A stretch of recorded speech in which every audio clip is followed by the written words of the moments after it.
Trump ने मान लिया 100 सैनिकों को ईरान ने दहलाया।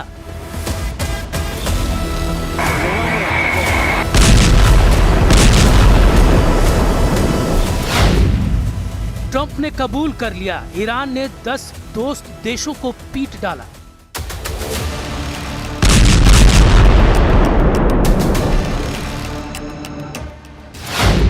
अमेरिका ने ऐलान किया अब ईरान बचेगा या उसका एटम बम।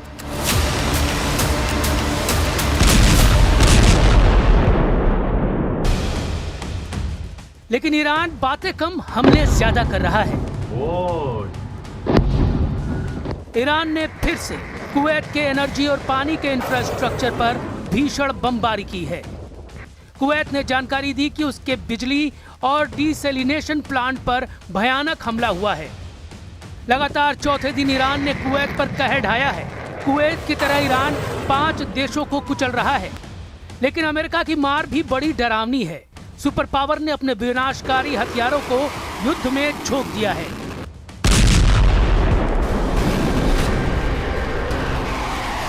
जंगी बेड़ों से टेक ऑफ करते जंगी जेट की आग ट्रंप के गुस्से को बयां कर रही है। अमेरिका के जंगी जेटों के हमलों से ट्रंप के तेवरों का पता चलता है। बस एक जंगी जेट का तहलका देख लीजिए, ऐसे सैकड़ों फाइटर ईरान पर बारूद बरसा रहे हैं।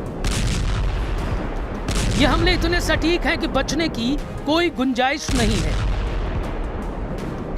लड़ाकू जेट जब मिसाइल दागता है तो ईरान के मिलिट्री ठिकानों को एक धमाके में धूल में मिला दे रहा है। बम विस्फोट इतना विनाशकारी है कि कंक्रीट और इस्पात की इमारतें पिघल रही हैं। इतनी ताकत झोंक कर भी ट्रंप फोर्स ईरान को झुका नहीं पा रही, क्योंकि जैसे ही अमेरिका के जंगी जेट अपने डॉक पर लैंड करते हैं, ईरान मिसाइलें लॉन्च करना शुरू करता है। ईरान की मिसाइलें कब और कहां फटेंगी, इसकी भनक भी अमेरिकी सेनाओं को नहीं लग रही। ईरान हर हमले में नए दुश्मन देश को दहला रहा है।